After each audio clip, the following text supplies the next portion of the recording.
You're listening to Now I've Heard Everything, conversations with the icons of our time. I find out your average white supremacist, whether it be a skinhead, Klansman, or whatever, really not a bad person. They get involved with the Klan, they get involved with these groups because they're looking for something to give their life meaning. They have low self-esteem. Southern Poverty Law Center co-founder Morris Dees, today on Now I've Heard Everything. I'm Bill Thompson.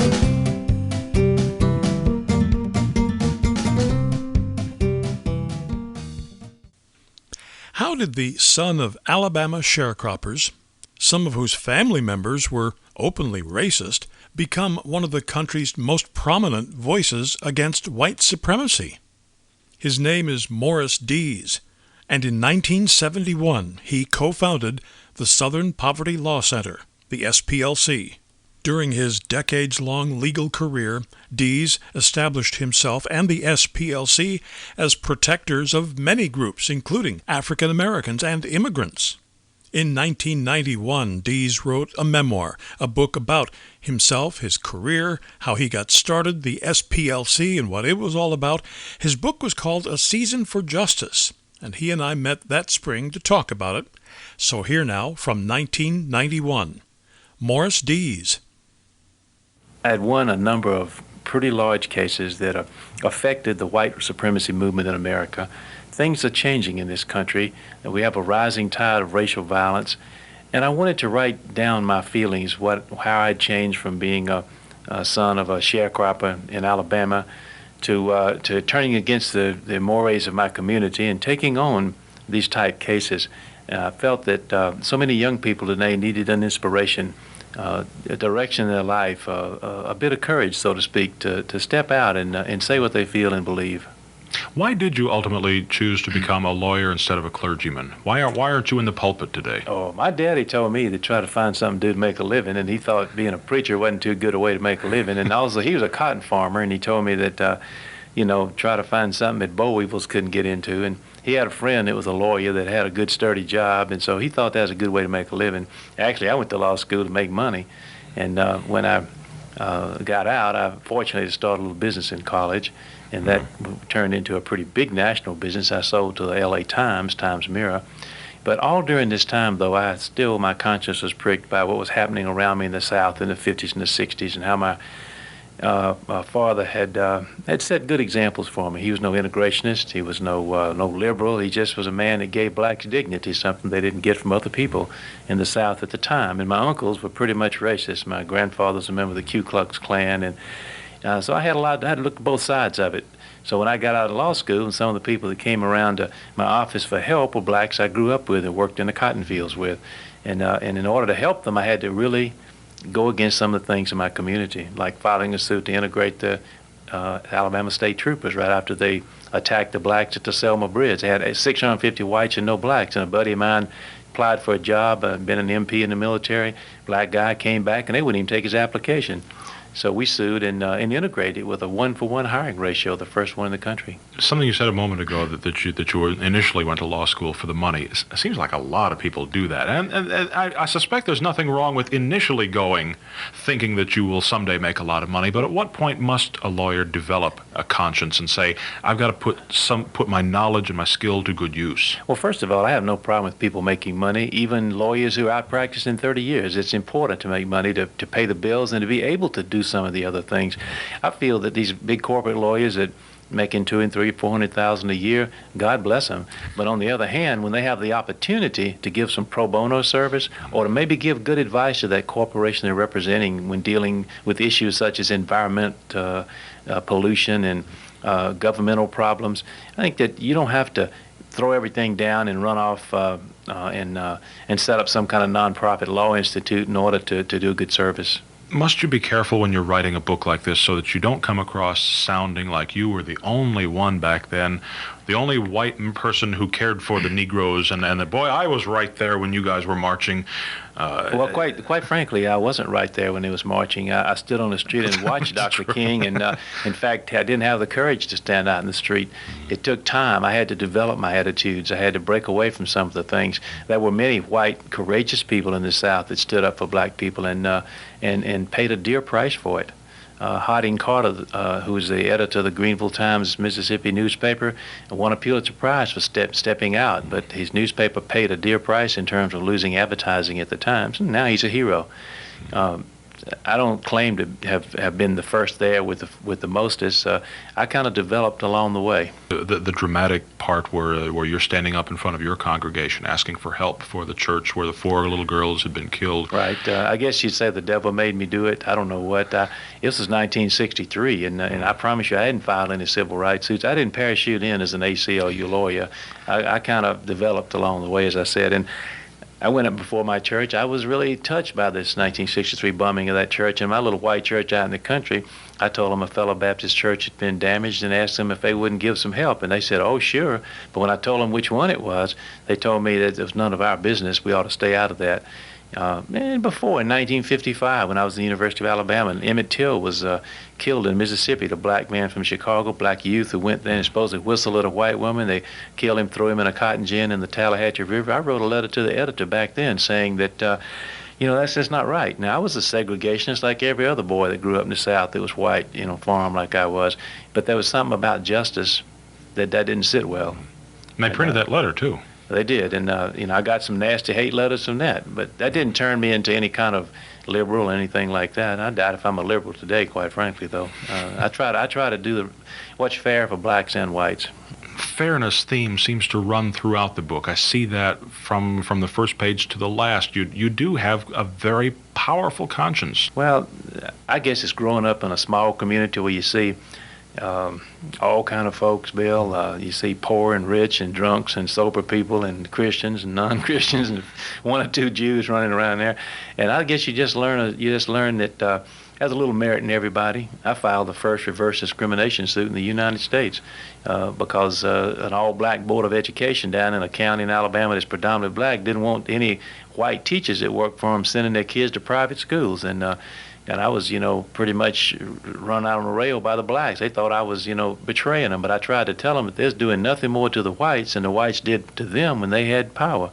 And I think to this day, one of the chairman of the board came up to me not long ago and said that, I was right, that he rethought his position, and he was wrong. Lest anyone think this is just a white-black book, the book opens with this fascinating account of the Vietnamese in Texas. Yeah, the Klan tried to run the Vietnamese fishermen out of Texas, out of Galveston Bay, because a few little Vietnamese were fishing, and they didn't come in for a Miller break at 3 o'clock. And they were out fishing, these American fishermen, and they got jealous.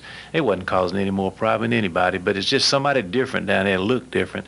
The Klan intervened for a few American fishermen, burned some Vietnamese fishing boats. I went down and got a court injunction against the Klan using the Sherman Antitrust Act. And the U.S. Marshals guarded the harbor as they went out on the opening day. It was quite a scene.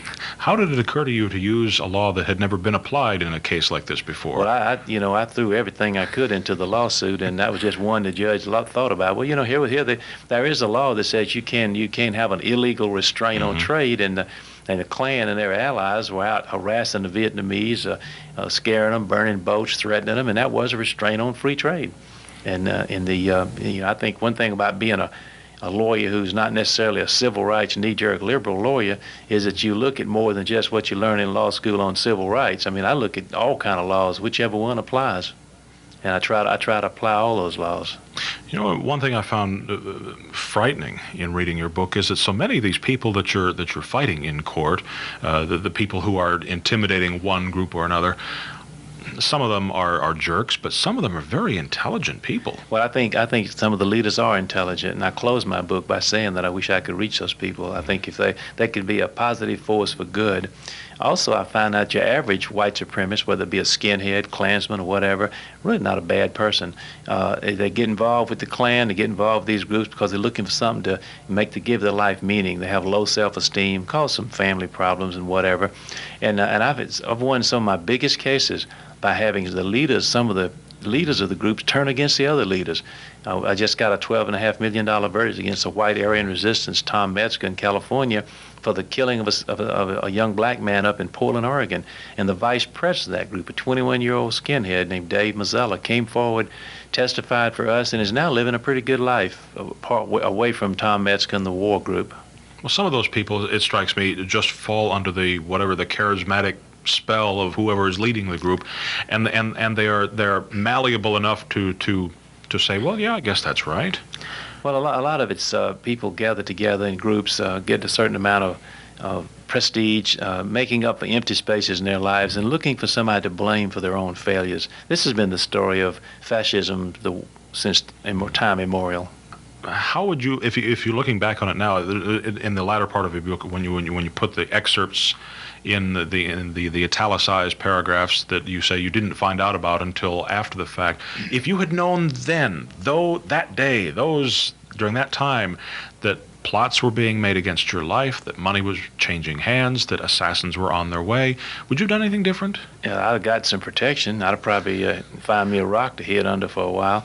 But as a practical matter, I didn't know that the group out in California, had robbed an armored car for $4 million, and they'd just killed Alan Berg, the Denver talk show host. I did find out pretty quick thereafter through some of our own intelligence and the FBI, and we began to take immediate action. My building was burned in 1983 before this order stuff really got started. That was really sponsored by, I think, the Klan group from Texas who we'd gone out there, and they got a local Klansman down in Alabama to burn our building. And we jumped on him and caught the fella, and he got 15 years in penitentiary. You can't quit doing what you're doing because there's some crazy out trying to kill you. I mean, like my daddy always said, a coward dies 1,000 deaths. And you just have to go and do what you're going to do. And actually, nobody wants to get hurt. Nobody wants to die. And my family suffered from this. We suffered first from being ostracized in our community by the white folks who didn't like what we was doing. And then once the South, by the way, has made great strides and has changed enormously in its racial attitudes compared to the North. The North is really where it's at now, in the West where the problems are. Mm-hmm. And so, I think once we got over that, then we got these white supremacist people wanting to hurt us. And I'm hoping, though, that that's subsiding. I hope that our lawsuits, the Justice Department's done a good job at Civil Rights Criminal Division prosecuting them. And so maybe it's all going to work out for the best. But do you consider yourself not doing your job properly if you don't trouble the waters a bit, if you don't start getting hate mail and a few threats here and there? Well, I guess if you find out that you're on the side of the majority, you think, well, I must be doing something wrong, especially where I come from. I don't like to trouble the water that much. In fact, I like to talk friendly with folks and talk peace. We're working right now on an education project at the Southern Poverty Law Center for schools. We think it's better to move from the courtroom to the classroom. I mean, you can sue these people and get some highly publicized verdict, but when it's all said and done, I'd rather for school kids to sit down and learn something about racial tolerance and the value of ethnic diversity, what made this country great. Do you suppose that's why we're seeing a resurgence in racism all over the country? Is because people, as you point out, kids have no conception of what it was like to have to march to get equal rights, to get civil rights, to eliminate segregation. I think we're doing a film now on the civil rights movement how it relates to today. The Tawana Brawley case was one where her handlers, I think, stirred up a lot of racial turmoil and found out she wasn't raped in the first place. And then her handlers said, well, it doesn't matter if she wasn't raped. Blacks have been victimized. But the civil rights movement under Dr. King and others was not built on lies. It was built on high moral principles. And it's just that basis, I think, that young people need to learn today. And they need to learn the spirit of the movement. You can't have a movement over again. Comments go out, they don't come back rarely. I mean, I think there's times for things and times ebb and flow.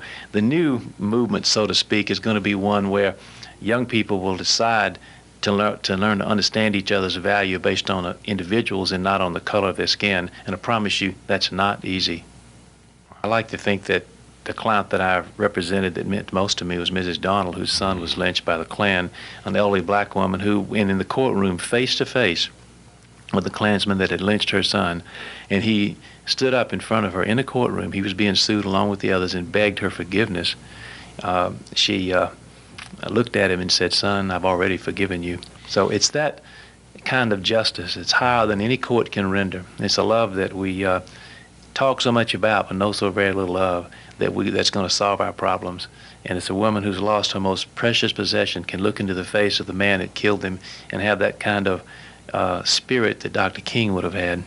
She didn't forget about it, but she did have the heart to understand what he was going through and accept his forgiveness. Morris Dees is 88 now. The Southern Poverty Law Center fired him in 2019 after he was implicated in alleged workplace sexual harassment and racial discrimination.